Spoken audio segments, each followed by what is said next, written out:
Good morning everyone. Welcome to PW only IAS.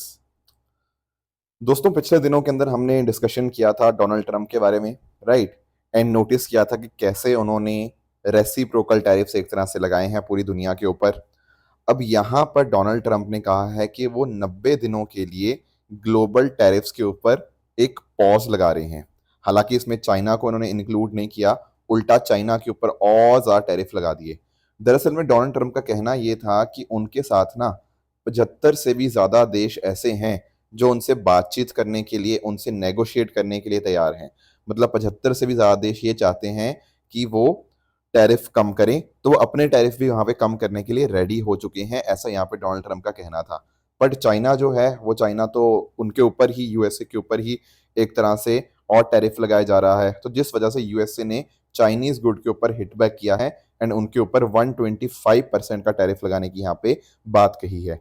हालांकि Donald Trump ने ये कहा कि जो मिनिमम 10% जो टैरिफ है वो तो सारी कंट्रीज के ऊपर लगेगा ही लगेगा, बट जो एक्चुअल जो नंबर्स थे वो यहाँ पे वो नेगोशिएट करने के लिए रेडी हैं बाकी और देशों के लिए। एंड इस वजह से 90 दिनों के लिए उन चीज़ों के ऊपर पॉज लगा दिया गया है। और जैसे ही ये न्यूज़ सामने आती है, यूएस की स्टॉक मार्केट के अंदर एक काफ़ी खुशी देखने को मिलती है कि चलो एक तरह से टैरिफ के ऊपर थोड़े टाइम के लिए एक तरह का पॉज लग गया है। तो देखते हैं, इंडियन मार्केट भी आई थिंक काफ़ी पॉजिटिवली रिस्पॉन्ड करेगी इसको। बाकी लेट अस सी कि आगे जाके क्या नेगोशिएशंस होती हैं। That is something that will see in the future. दोस्तों, डेट है आज की 10 अप्रैल 2025 एंड आप सभी का स्वागत है आज के प्रीलिम बूस्टर न्यूज़ डिस्कशन में। दोस्तों, स्टार्ट करने से पहले मैं आपको बता दूं, हमारी जो इकोनॉमी सीरीज चल रही है, कल उसका सेशन 1 था, ठीक है, जहां पर हमने आरबीआई और बहुत सारे उसके फंक्शंस के बारे में पढ़ा। आज हम मनी सप्लाई, डिजिटल इकोनॉमी, ये सब चीज़ें पढ़ेंगे एंड इनफैक्ट कुछ पार्ट हम फाइनेंशियल मार्केट्स का भी डिस्कस करेंगे। तो ये जो सेशंस होते हैं ये इसी पर्टिकुलर चैनल के ऊपर सुबह 10 बजे लाइव होते हैं, तो आप डेफिनेटली उनको ज्वाइन कर सकते हो। प्लस अगर आपको इन सेशन की पीडीएफ चाहिए तो आप मेरे Telegram channel Rishabh Sharma sir PW, यहाँ पर जाके इसकी पीडीएफ को डाउनलोड भी कर सकते हो। चलिए स्टार्ट करते हैं पहले टॉपिक के साथ, and that is the extinction of dire wolf. देखो, समझने की कोशिश करना। कई बार हम बोलते हैं ना यार, कोई पर्टिकुलर स्पीशी एक्सटिंक्ट कर गई, ठीक है, मतलब खत्म हो चुकी है। पर अगर मान लीजिए मैंने उसको वर्ड आगे इस्तेमाल कर दिया डी एक्सटिंक्ट, इसका मीनिंग क्या हो जाएगा? इसका मतलब ये है कि भाई वो स्पीशी पहले खत्म हो चुकी थी, अब हमने उस स्पीशी को वापस से एक तरह से रिवाइव कर दिया। आप सोच रहे होंगे यार ऐसा कैसे हो सकता है कि जो स्पीशी खत्म हो चुकी है हमने उसको वापस से रिवाइव कर दिया। मैं आपको समझाता हूँ। देखो, यहाँ पर ना जो डायर वॉल्फ की मैं बात कर रहा हूँ, ये एक लार्ज पावरफुल कैनाइन थे जो कि आज से लगभग 13,000 साल पहले एक्सटिंक्ट हो गए। ठीक है, ये नॉर्थ अमेरिका में मोस्टली रहते थे। पर हमें पता क्या जानकारी है? हमें ये जानकारी थी कि ये जो डायर वुल्फ है ना, इनका जो डीएनए है वो 99.5% सिमिलर है as compared to grey wolf. तो रिसर्चर्स को ना, जब उन्होंने डिस्कवरीज करी, ठीक है, तो उनको ना यहाँ पे जो डायर वुल्फ का 13,000 साल पुराना एक दांत मिला। 72 ईयर ओल्ड यहाँ पे इनको स्कल देखने को मिली। तो एक्चुअल में क्या किया गया, ये जो इनके इनर ईयर बोन होता है ना, वहां से डीएनए एक्सट्रैक्ट किया गया। अब डीएनए एक्सट्रैक्ट हो चुका है एंड साथ साथ हम ये जानते हैं कि ग्रे वॉल्फ के साथ 99.5% डीएनए इनका यहाँ पर शेयर है, यहाँ पे उनका सिमिलर है।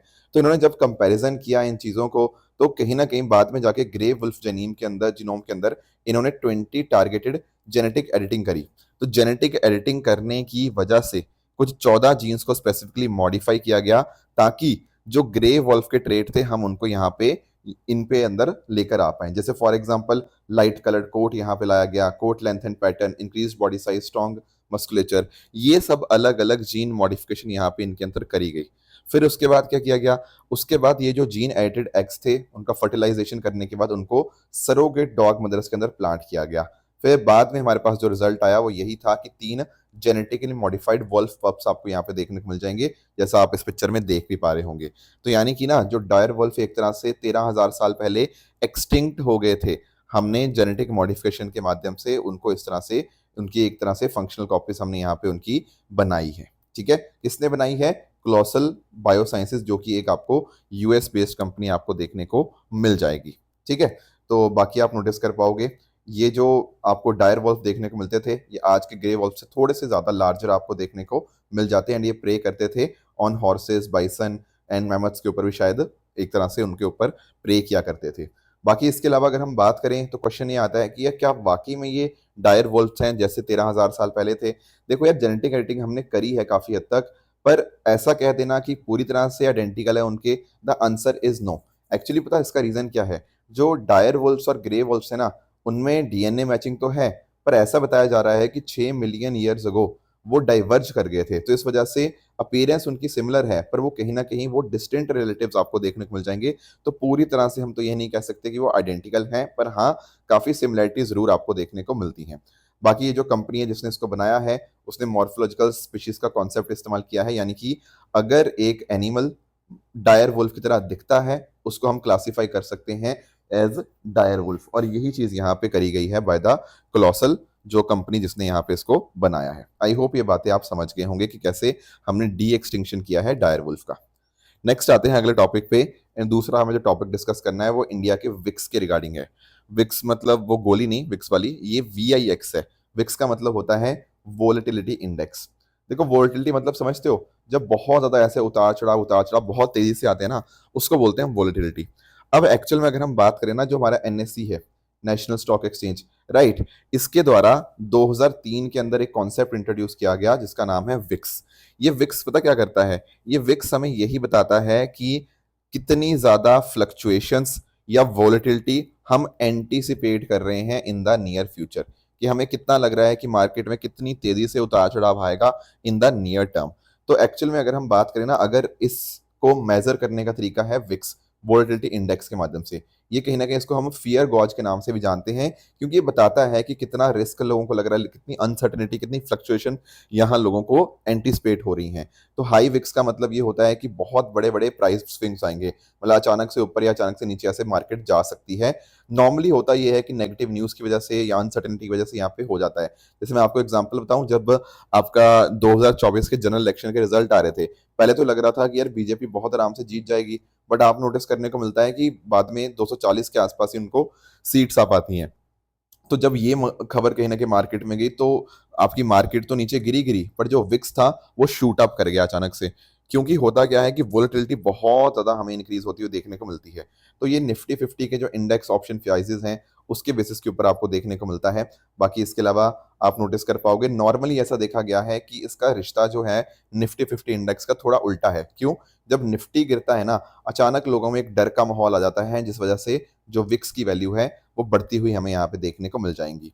अभी क्या कॉन्टेक्स्ट है? अभी दोस्तों यही कॉन्टेक्स्ट है कि यार जो डोनाल्ड ट्रम्प कर रहे हैं ना, उसकी वजह से बहुत तेजी से विक्स बढ़ता हुआ हमें देखने को मिला पिछले दिनों के अंदर। जब मैंने आपसे डिस्कस किया ना कि मार्केट गिरी, तो उस दिन आपका विक्स बहुत ज्यादा हाई हमें देखने को मिला, जो कि आज तक का सिंगल डे स्पाइक हाईएस्ट आपको देखने को मिला था उस दिन। तो ये जो विक्स है, इसके पीछे का बढ़ने का कारण यही है कि अचानक से तेजी से जब कहीं ना कहीं स्टॉक मार्केट में कुछ सेल ऑफ होगा, कुछ बेचेंगे लोग, तो उस वजह से एक तरह से वोलेटिलिटी आती है। डोनाल्ड ट्रंप की वजह से हो गया, चाइना के एक्शंस की वजह से, ठीक है। इन लोगों को डर है कि कहीं ना कहीं आगे जाके हो सकता है फ्यूचर में रिसेशन ना आ जाए, जिस वजह से ये विक्स वगैरह हमें बढ़ता हुआ देखने को मिलता है। अगले टॉपिक पे आते हैं। Next topic is 10 years of प्रधानमंत्री मुद्रा योजना। दोस्तों 10 साल पहले प्रधानमंत्री मुद्रा योजना को लॉन्च किया गया था, अब इसके 10 साल कंप्लीट हो चुके हैं। तो थोड़ा सा देख लेते हैं कि आखिर ये स्कीम है क्या, plus eight the same time 10 साल के अंदर इस पर्टिकुलर स्कीम का परफॉर्मेंस कैसा रहा है। पहली चीज तो आप ये अंडरस्टैंड कीजिए कि ये एक सेंट्रल सेक्टर स्कीम आपको देखने को मिलती है, यानी कि सारा पैसा यहाँ पे जो है ना, वो आपका सेंट्रल गवर्नमेंट की तरफ से यहाँ पे फंडेड आपको देखने को मिल जाएगा। अब आप लोग जानते होंगे कि हमारे जो छोटे उद्योग हैं, हमारे जो माइक्रो एंटरप्राइज स्मॉल बिजनेसेस हैं, वो अपने आप में बहुत ज़्यादा इंपॉर्टेंट बन जाते हैं, पर उनको सबसे बड़ी जो प्रॉब्लम फेस होती है वो यही है कि उनको फंडिंग नहीं मिल पाती। इसीलिए 2015 के अंदर हमने ये स्कीम लॉन्च करी थी, ताकि कोलैटरल फ्री माइक्रो क्रेडिट इनको यहाँ पे प्रोवाइड किया जा पाए, स्मॉल एंड माइक्रो एंटरप्राइजेस को। और ध्यान में रखने वाली बात यह है कि जो लोन्स होंगे, ये आपके non corporate and non farm sector में देखने को मिल जाएंगे। बाकी मैं आपको बताता हूँ अभी और इसकी जो बेनिफिट्स हुए हैं। बाकी ये जो इसकी नोडल एजेंसी है, that is department of financial services under ministry of finance. तो यहाँ पर ना पी जो प्रधानमंत्री मुद्रा योजना है, ये मुद्रा यानी कि micro unit development and refinance agency के माध्यम से इंप्लीमेंट करी जाती है। ये एक्चुअली जो मुद्रा है ना, ये बैंकों को, एनबीएफसी को, आपके एमएफआईज को यहाँ पे रीफाइनेंस सपोर्ट यहाँ पे प्रोवाइड करता है, क्रेडिट गारंटी प्रोवाइड करता है, and capacity building support. Credit guarantee का मीनिंग ये होता है कि एक तरह से वो गारंटी कर रहा है कि बैंक या और फाइनेंशियल इंस्टीट्यूशन का अगर लोन वापस नहीं ना आया, तो ये यहाँ पे उसको रीपे करवा देगा, मतलब एक तरह से उनकी गारंटी लेता है। अब अगर हम डिस्कस करें इसकी कैटेगरीज को, तो आप ध्यान में रखना, एक तो शिशु कैटेगरी है लोन्स की, जहां पर 50,000 रुपए तक का लोन मिलता है जब कोई कंपनी मान लो अपने इनिशियल स्टेज में है। फिर किशोर कैटेगरी के अंदर क्या होता है, 50,000 से लेकर 5 लाख तक का लोन है जब एडिशनल कैपिटल चाहिए थोड़ा ग्रोथ के लिए। फिर उसके बाद तरुण कैटेगरी है, ये 5 लाख से 10 लाख तक की है। और अभी बजट के अंदर ना तरुण प्लस कैटेगरी को भी लॉन्च किया गया है।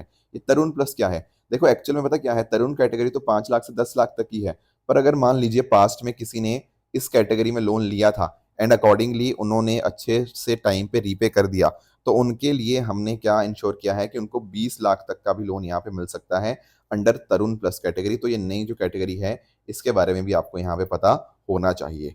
तो आप नोटिस कर पाओगे यहाँ पे इंडिविजुअल भी, प्रोप्राइटरी भी, पार्टनरशिप फर्म्स, ये सब अलग अलग लीगल एंटिटीज यहाँ पे लोन ले सकती हैं इनके माध्यम से। एंड यहाँ पे एक क्रेडिट गारंटी सपोर्ट फंड भी यहाँ पे बनाया गया है। ये क्रेडिट गारंटी फंड का पर्पस यही है कि ये पेमेंट की गारंटी करवाते हैं। अगर मान लीजिए ये छोटे लोन्स हैं, अगर डिफॉल्ट भी हो जाए ना, तो ये पर्टिकुलर जो गारंटी है ये आपको पैसा उनका रिकवर करवा देगी आपके बैंक्स का, या रेदर शुड से उनके लिए गारंटी होती है कि आपका पैसा डूबेगा नहीं, ये गारंटी इनकी तरफ से यहाँ पे रहती है।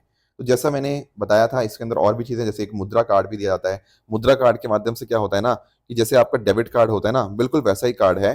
तो मुद्रा कार्ड के माध्यम से आपकी जो वर्किंग कैपिटल नीड्स हैं उनके अगेंस्ट आप यहाँ पे पैसा विड्रॉ कर सकते हो, एटीएम्स के ऊपर, पीओएस मशीन, ऑनलाइन प्लेटफॉर्म के ऊपर। तो ये मुद्रा कार्ड की फंक्शनैलिटी रहती है। उसी तरह से एक मुद्रा मित्रा ऐप भी है जो मुद्रा के बारे में कंप्लीट जानकारी देती है लोगों को, और भी जो स्कीम्स हैं उससे कैसे आपके जो छोटे उद्योग हैं वो बेनिफिट ले सकते हैं, वो सारी चीज़ें यहाँ पे प्रोवाइडेड आपको देखने को मिल जाएंगी। अब आप नोटिस करना कि अगर हम इसकी थोड़ी इंपॉर्टेंस की बात करें, एक तो मैंने यहाँ पर भी इन्फोग्राफिक लगाया हुआ है। जैसे फॉर एग्जाम्पल आप नोटिस कर पाओगे कि पिछले 10 साल के अंदर ना 52 करोड़ एमएसएमई बोरोअर अकाउंट्स यहाँ पे उन तक आउटरीच हुई है, और क्रेडिट सपोर्ट उनको प्रोवाइड किया गया है 32 लाख करोड़ का। एंड इंपॉर्टेंट बात आप देखो, ये वुमेन एम्पावरमेंट में भी कंट्रीब्यूट कर रहा है, क्योंकि 68% जो लोन अकाउंट्स हैं वो वुमेन बेनिफिशरीज को बिलोंग करते हैं। इसके साथ ही साथ 50% से भी ज़्यादा जो लोन अकाउंट है वो schedule caste, schedule tribe and OBC category को बिलोंग करते हैं। तो कहीं ना कहीं जो वीकर सेक्शन है उनको भी यहाँ पे काफ़ी अच्छे से मदद करी गई है। इसके साथ ही आप नोटिस कर पाओगे एक्चुअली ना लोन देने का अमाउंट भी बढ़ता जा रहा है। पहले पता क्या था कि 93% लोन जो थे लगभग वो शिशु कैटेगरी में थे। शिशु कौन से थे, जो आपके सबसे छोटी कैटेगरी है अप टू ₹50,000 वाली। पर अगर हम आज के समय बात करें ना 2025 में, तो आप नोटिस कर पाओगे कि शिशु भी है उसमें, उसमें किशोर भी है, एंड तरुण कैटेगरी जहां पर आपके 10 लाख तक के लोन थे ना, वो भी आपको यहाँ पे कैटेगरी के लोन्स आपको देखने को मिल जाएंगे। तो एक्चुअल में लोन की जो अमाउंट दी जा रही है वो बढ़ती जा रही है। जैसे फॉर एग्जांपल 2015-16 में एवरेज जो लोन साइज था वो 38,000 था, अभी 24-25 के अंदर ये 1 लाख से ऊपर आपको देखने को मिल जाएगा। बाकी तमिलनाडु को सबसे ज्यादा लोन यहाँ पे दिए गए हैं, followed by UP, followed by Karnataka and West Bengal. इसके अलावा अगर हम बात करें तो जो कुछ समस्याएं आ रही थी माइक्रो एंटरप्राइज को, कि फाइनेंस नहीं मिल पाता था, इंफ्रास्ट्रक्चर गैप थे, ग्रोथ ओरिएंटेशन हो गया है ना, ये सब हमने पढ़ा हुआ है आपके माइक्रो एंटरप्राइज के अंदर। तो मुद्रा योजना ने एक्चुअली हेल्प करी है काफी सारे इन पर्टिकुलर प्रॉब्लम्स को सॉल्व करने के अंदर, क्योंकि यहाँ पर जब पैसा उन तक पहुंचता है ना, उससे कहीं ना कहीं उनकी जो सिक्योरिटी है और वो बेहतर हो जाती है इन पर्टिकुलर एंटिटीज की। आई होप मुद्रा योजना को आपने बहुत अच्छे से समझ लिया होगा। अगले टॉपिक पे आते हैं, that is small hive battle, sorry beetle. इसको थोड़ा अंडरस्टैंड करने की कोशिश करते हैं। देखो यहाँ पर आप पिक्चर में देख पा रहे होंगे, ये है स्मॉल हाइव बीटल।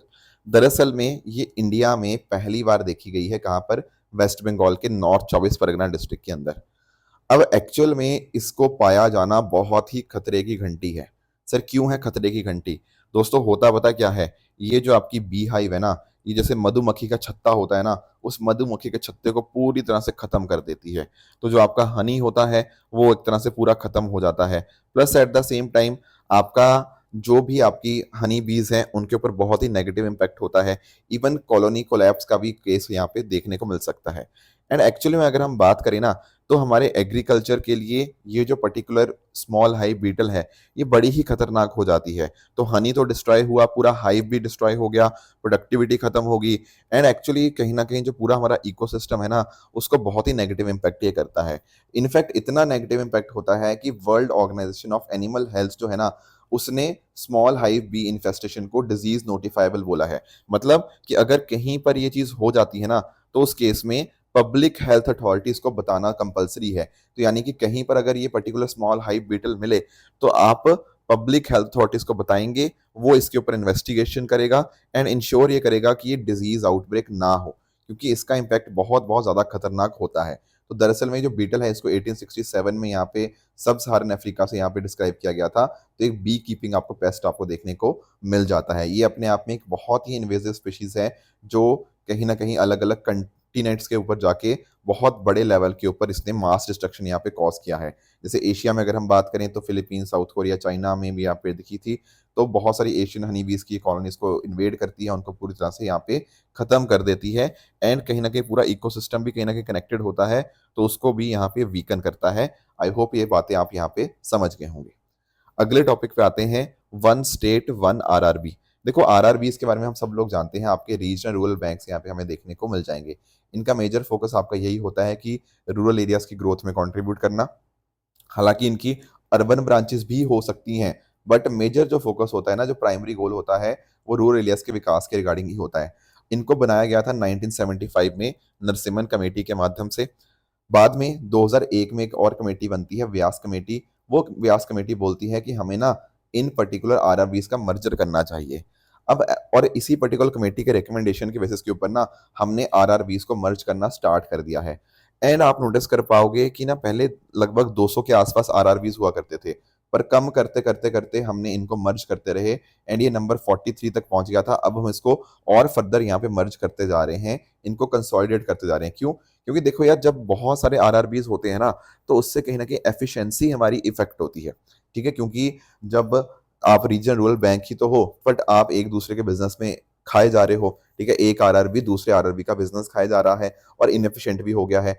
तो यहाँ पर फाइनेंस मिनिस्ट्री का ये जो विजन है, that is one state one RRB, her state के अंदर एक आरआरबी होना चाहिए। तो कोशिश ये है कि इस तरह से हम कंसोलिडेट करते रहेंगे आरआरबीज को, ताकि देश में जो आरआरबीज की संख्या है वो 28 तक हम यहाँ पे लेकर आ पाए। तो जो मर्जर होता है ये आरआरबी एक्ट 1976 के अंतर्गत यहाँ पे किया जाता है इन द पब्लिक इंटरेस्ट। ये यहाँ पे सरकार की कोशिश है।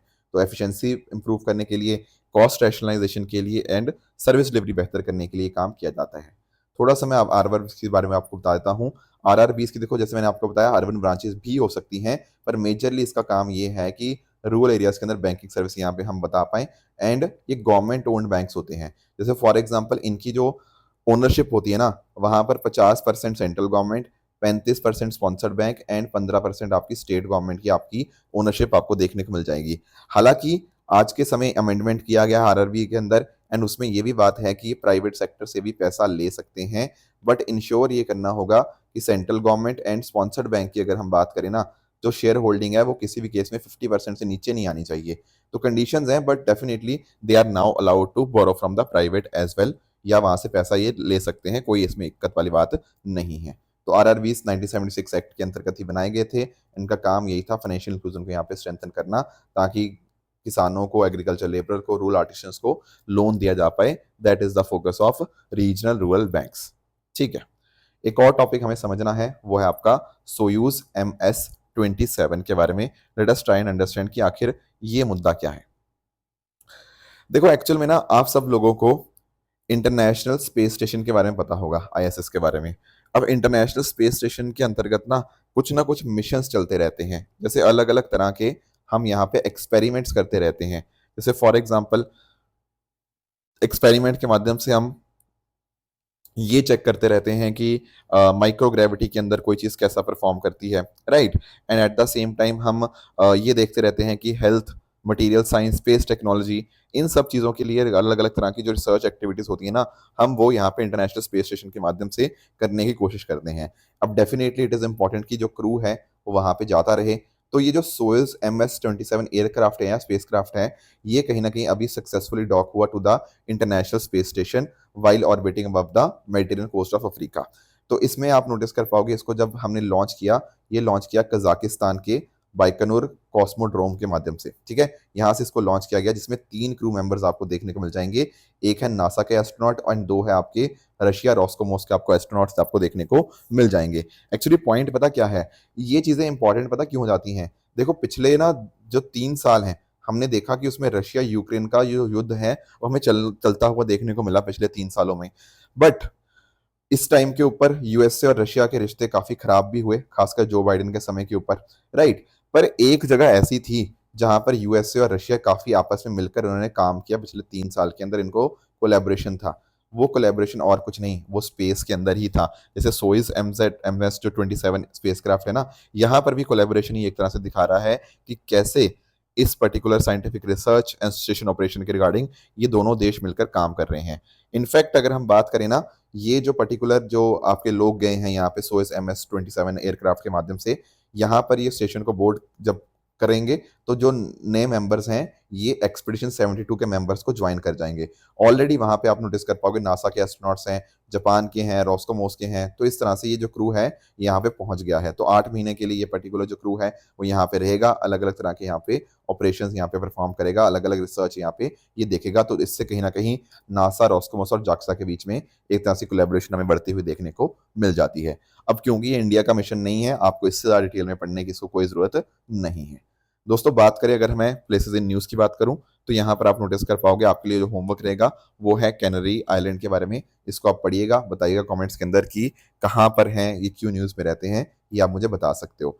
बाकी जो मैंने बात करी थी कल काचिन स्टेट की, तो ये आपको म्यांमार के अंदर देखने को मिल जाएगा। खासकर मैं नदन म्यांमार की यहाँ पे अगर मैं बात करूँ तो आप नोटिस कर पाओगे यहाँ पर ये चाइना के साथ बॉर्डर टच करता है, इंडिया के साथ ये बॉर्डर टच करता है। तो न्यूज़ में इसीलिए रहता है क्योंकि जो काचिन इंडिपेंडेंस आर्मी है, KIA के नाम से जानते हैं, ये कहीं ना कहीं कॉन्फ्लिक्ट में है विद द मिलिट्री जुंता। ठीक है, इन दोनों के बीच में यहाँ पे कॉन्फ्लिक्ट चल रहा है। और KIA ने एक्चुअल में ना बहुत सारे रिसोर्स रिच एरियाज जो हैं वो कैप्चर कर रखे हैं। इनफैक्ट इवन जो रेयर अर्थ मिनरल सप्लाई है उनको भी कैप्चर कर रखा है, जिस वजह से कहीं ना कहीं काफी ज्यादा टेंशन हमें यहाँ पे देखने को मिलती हैं। तो ये थोड़ा सा ये जो रीजन है म्यांमार वाला पूरा पूरा आपको न्यूज में रहता ही है, बट ये काचिन स्टेट को खासकर आपको यहाँ पे पता होनी चाहिए। दोस्तों बात करें अगर ट्रू एंड फॉल्स स्टेटमेंट्स की, यहाँ आपके सामने कुछ स्टेटमेंट्स हैं, इनको पढ़िएगा, बताइएगा इनका सही आंसर क्या होना चाहिए। कल जो मैंने आपको होमवर्क दिया था एक था नवकार महामंत्र के बारे में। ये यूनिवर्सल चैंट है पर ये हिंदुज्म के अंदर नहीं बल्कि आपको जैनिज्म के अंदर देखने को मिलता है, इसीलिए ये स्टेटमेंट आपको यहाँ पे इनकरेक्ट हो जाएगा। श्रीलंका मित्र विभूषण की बात करें तो बिल्कुल ये हाईएस्ट विलियन ऑनर है फॉरनर के लिए, और हमारे प्रधानमंत्री जी को भी रिसेंटली मिला है। सेकंड बुद्धिस्ट काउंसिल दरअसल में किंग अशोका के अंतर्गत नहीं, वो तो थर्ड थी। जो सेकंड थी ना वो आपकी काल अशोका के अंदर थी। तो ये स्टेटमेंट भी यहाँ पे आपका इनकरेक्ट बन जाएगा। ठीक है दोस्तों, तो ये थी हमारी आज की डिस्कशन। इसी तरह से आप सब लोग अपने एंड पे हार्ड वर्क करते रहिए। Thank you so much for joining, all the very best.